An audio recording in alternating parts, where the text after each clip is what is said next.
السلام علیکم۔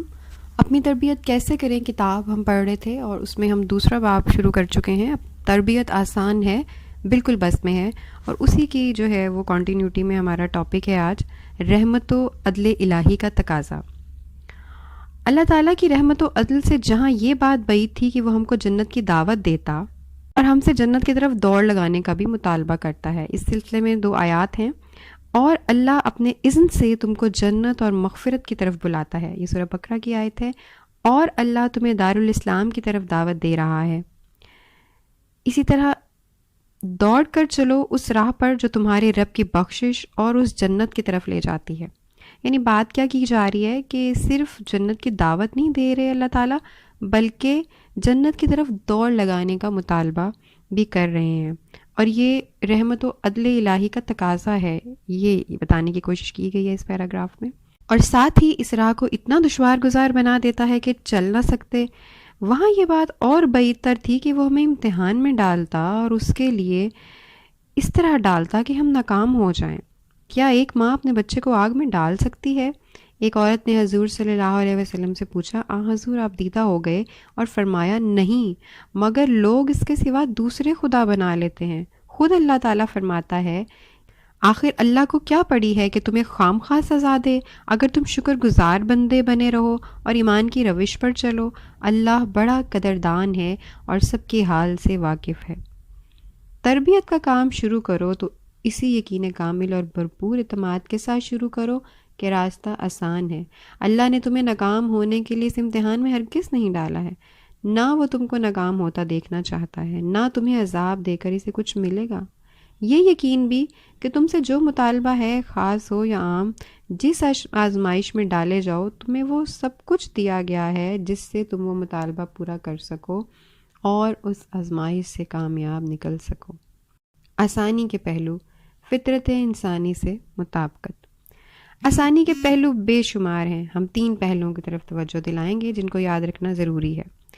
ایک یہ ہے کہ اللہ تعالیٰ نے انسان کی یعنی تمہاری فطرت ایسی بنائی ہے کہ اس کو نیکی محبوب اور مطلوب ہے، وہ اسے اچھی اور خوبصورت لگتی ہے، وہ اس کے مزاج سے مطابقت رکھتی ہے، وہ اس کے لیے جانی پہچانی چیز ہے۔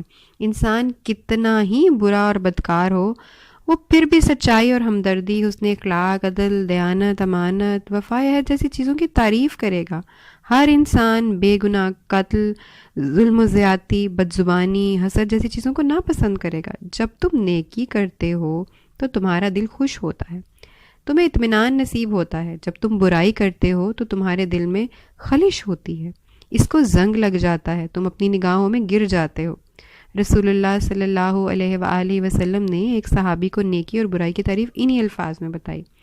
اسی کو اللہ تعالیٰ نے فطرت اللہ قرار دیا ہے جس پر اس نے سارے انسانوں کو پیدا کیا۔ چنانچہ نیکی اور حسن عمل راہ تو سیدھی اور آسان ہے، مگر وہ اس لیے مشکل ہو جاتی ہے کہ ہم خود اپنے کو ٹیڑھا میڑھا بنا لیتے ہیں۔ ایک گول سوراخ میں اگر ٹیڑھی چیز اندر نہیں جا سکتی تو قصور سوراخ کا نہیں، اگر چٹان پر فصل نہیں لہلہاتی تو قصور بارش کا نہیں۔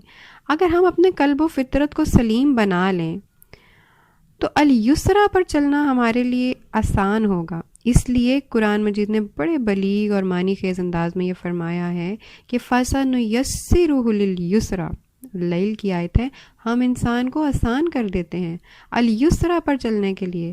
لفظی ترجمہ یہی ہے، یہ نہیں ہے کہ ہم الیسرا کو آسان کر دیتے ہیں انسان کے لیے۔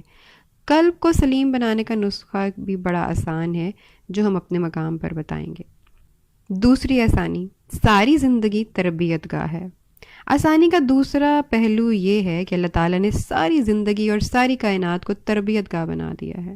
یعنی چند تربیتی امور لازم ضرور کیے گئے ہیں، مثلا نماز، روزہ، حج، زکوٰۃ، لیکن دراصل زندگی میں پیش آنے والا ہر واقعہ، ہر حادثہ، دل پر گزرنے والی ہر واردات، ہر کیفیت، ہر نعمت، ہر مصیبت، ہر نیکی، ہر بدی، آسمان و زمین اور ان کے اندر ہر مخلوق جس سے انسان کو سابقہ پیش آئے، اس کے لیے مربی بنا دی گئی ہے، بشرطے کہ وہ اس مربی کو پہچانتا ہو اور اسے تربیت حاصل کرنے کے لیے آمادہ اور مستعد ہو۔ جو لوگ ان ہمہ وقت اور ہمہ جگہ مربیوں سے درس لیتے رہتے ہیں، ان کے بارے میں اللہ تعالیٰ نے فرمایا ہے کہ ترجمہ ہے یہ ہیں جو کھڑے بیٹھے لیٹے اللہ کو یاد رکھتے ہیں، اس لیے کہ ترجمہ ہے آگے، عنقریب ہم ان کو اپنی نشانیاں آفاق میں بھی دکھائیں گے۔ جو کتاب وحی، کتاب فطرت اور کتاب زندگی پڑھتا ہو اور ان سے تربیت حاصل کرتا ہو، وہ فی الواقعہ پھر کسی تربیتی کورس کا محتاج نہیں رہتا، اگرچہ واجب اور نفل تربیتی کورس اللہ نے بتائے ہوں یا ہم نے خود وضع کیے ہوں، تمہارے مددگار اور معاون ہوتے ہیں، لیکن یہ صحیح معنوں میں اسی وقت مؤثر ہوتے ہیں جب وہ تمہیں ساری زندگی کو تربیت کا بنانے کے مقام پر پہنچانے میں مدد کریں۔ ذرا غور کرو، ہر نیکی جو تم کرو وہ تمہاری تربیت کا ذریعہ ہے۔ تم اسے نیکی سمجھو، نیکی کے طور پر اس کی محبت دل میں بٹھاؤ، اس کی توفیق پر اللہ کا شکر ادا کرو، اس کے اجر کی امید اور توقع رکھو، اس سے مسرت اور لذت حاصل کرو اور اس سے اللہ کے وجہ کریم کے نور کو طلب کرو۔ نیکی کا دائرہ وسیع تر ہے، روزی کمانا بھی نیکی ہے اور اپنے اوپر خرچ کرنا بھی نیکی ہے، اپنے گھر والوں پر خرچ کرنا بھی نیکی ہے، اپنے کاروبار کے فروغ پر خرچ کرنا بھی نیکی ہے، پودا لگانا بھی نیکی ہے، اس کا پھل تم خود کھاؤ، پرندے اور جانور کھائیں، چوری ہو جائے وہ بھی تمہارے حساب میں نیکی ہے، میاں بیوی کا تعلق بھی نیکی ہے، ہر نیکی تمہاری مربی بن سکتی ہے۔ گناہ سب سے بڑھ کر مایوسی کا سبب بنتا ہے، لیکن ہر گناہ تمہارا بڑا مؤثر مربی بھی بن سکتا ہے۔ تم یہ احساس پیدا کرو کہ گناہ ہوا، آنکھوں کو بہنے دو، دل کو ندامت اور شرمندگی سے بھر لو، یقین رکھو کہ اب اللہ کے سوا کوئی اس گناہ کے نتائج بد سے نہیں بچا سکتا۔ اللہ کے آگے ہاتھ پھیلاؤ، سر جھکا دو، آنسو بہاؤ، تم دیکھو گے کہ کتنی تربیت گاہ کا سامان اس گناہ میں بھی ہے۔ میں گناہ کی ترغیب نہیں دے رہا، گناہ سے نفرت اور اجتناب کی ہر ممکن کوشش ضروری ہے، لیکن یہ بھی حکمت تخلیق ہے کہ انسان کو گناہ سے مفر نہیں۔ دل میں گناہ کی خواہش اٹھے اور تم خدا کے خوف سے رک جاؤ، یہ بہت بڑی نیکی ہے۔ جتنی زبردست خواہش جتنے بڑے گناہ کے لیے ہو، اللہ کے خوف سے رک جانا اتنی ہی بڑی نیکی ہے۔ سورہ نازعات کی آیت کا ترجمہ ہے، اور جس نے اپنے رب کے سامنے کھڑے ہونے کا خوف کیا تھا اور نفس کو بری خواہشات سے باز رکھا تھا، جنت اس کا ٹھکانہ ہوگی۔ یہی معاملہ نعمتوں کا ہے، ہر نعمت تربیت کا ذریعہ ہے، وہ نعمتیں بھی جو عام ہیں، مثلاً ہر سانس، کھانے کا ہر لقمہ، پانی کا ہر گھونٹ، ہر لمحہ، جسم کی حفاظت، رزق، نعمتیں اور وہ بھی جو تمہارے لیے خاص ہیں۔ یہ نعمتیں عطا کرنے والے کو یاد کرو، اس کے شکر سے دل کو بھر لو، اس کو اپنے علم اور ہاتھ کا کرشمہ نہ سمجھو، نہ کسی مخلوق کا عطیہ سمجھو، دل و جان سے الحمدللہ کہو، پھر دیکھو کتنے اخلاقی اور روحانی امراض کا علاج چٹکی بجانے میں ہو جاتا ہے۔ شکر کرو گے تو اللہ اور دے گا اور دے گا۔ اگر یہ شکر نیکی کی توفیق کی نعمت پر ہو تو خود ہی سوچو کہ کتنی نیکیاں اور ملیں گی اور تربیت کتنی آسان اور تیز ہوگی۔ یہی معاملہ مصیبت کا ہے، ہر مصیبت تربیت کا ذریعہ ہے۔ پھر یاد کرو کہ کس کی طرف سے ہے، اس کی طرف سے جس کے اذن کے بغیر پتہ نہیں ہل سکتا، وہ جو رحمان اور رحیم ہے، تمہارا بدخواہ نہیں، خیر خواہ ہے۔ پھر صبر کرو، صبر تو ساری تربیت کی شاہ کلید ہے۔ یہ مصیبتیں نہ پڑیں تو یہ عظیم نعمت عظمیٰ تمہیں کیوں کر حاصل ہو۔ تیسری آسانی اختیار اور بس میں ہے۔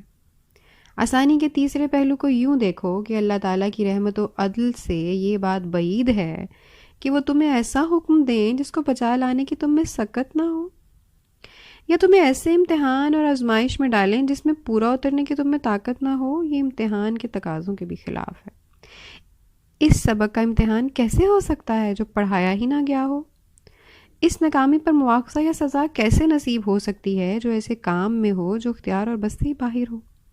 چنانچہ بنیادی اصول بیان کر کے یہ انتہائی اہم سنت الہی واضح کر دی گئی۔ اس سورۃ بقرہ کے اختتام پر جو کلیات و قوانین دین کی جامعہ ہیں، فرمایا، سورہ بقرہ کی آیت کا ترجمہ ہے، اللہ کسی متنفس پر اس کی قدرت سے بڑھ کر ذمہ داری کا بوجھ نہیں ڈالتا۔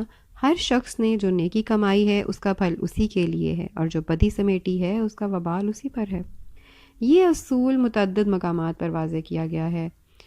جبر و اکراہ کے عالم میں زبان سے کلمہ کفر کہنا پڑے مگر دل ایمان پر مطمئن ہو تو کوئی گناہ نہیں، کوئی مواخذہ نہیں۔ بھول چوک کے گناہ معاف ہیں کہ وہ اختیار سے باہر ہیں۔ دل میں آنے والے تمام وساوس اور گناہ کی تمام خواہشات معاف ہیں کہ ان پر اختیار نہیں، بلکہ اگر گناہ کی خواہش پیدا ہوئی پھر آدمی اسے کرنے سے رک گیا تو نیکی کے اجر کی بشارت ہے۔